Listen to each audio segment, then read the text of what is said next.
Bogumile au avut influență și după secolul XIII la nord de Dunăre. Păi pur și simplu nici în secolul XIII nu avem, în afara unor indicii arheologice, nu avem mărturii scrise, nu avem mărturii concrete sau consistente despre activitatea și influența bogumililor la sudul Dunării. E însă de presupus că până la venirea otomană, influențele au continuat. Probabil că nu în aceeași măsură ca în secolul XIII, însă ca o chestie interesantă, nu știu dacă v-am mai spus chestiunea asta, s-a făcut o observație interesantă pe plan arheologic. S-a constatat, spre exemplu, în Bosnia, că unde au fost cele mai mari concentrații de necropole, adică locuri unde erau mormântați de necropole bogumile, peste ele s-au suprapus necropole otomane. Așa, aproape perfect, unul la unul. Asta i-a îndemnat pe unii să argumenteze, să deducă, să speculeze dacă nu cumva ideologia asta bogumilă a permis o infiltrare mai rapidă sau o prosperare mai rapidă a islamului în respectivele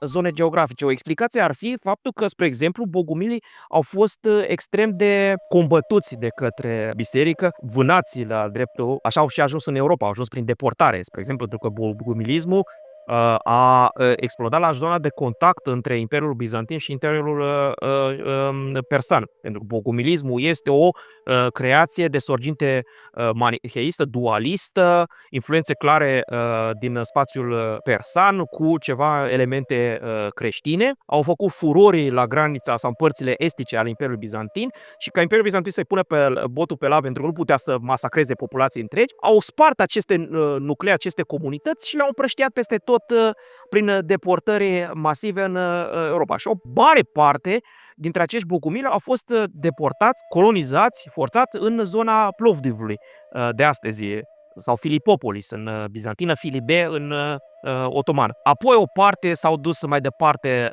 spre Bosnia de astăzi și vedem că, cum am spus, că una este cea mai mare concentrație, s-a observat arheologic, una este cea mai densă concentrație de morminte, de înmormântări bogumile, peste ele să suprapun înmormântări islamice și nu ortodoxe creștine, nu catolice, nu... Bineînțeles că vor exista și excepții, dar noi vorbim aici despre o regulă și o observație interesantă.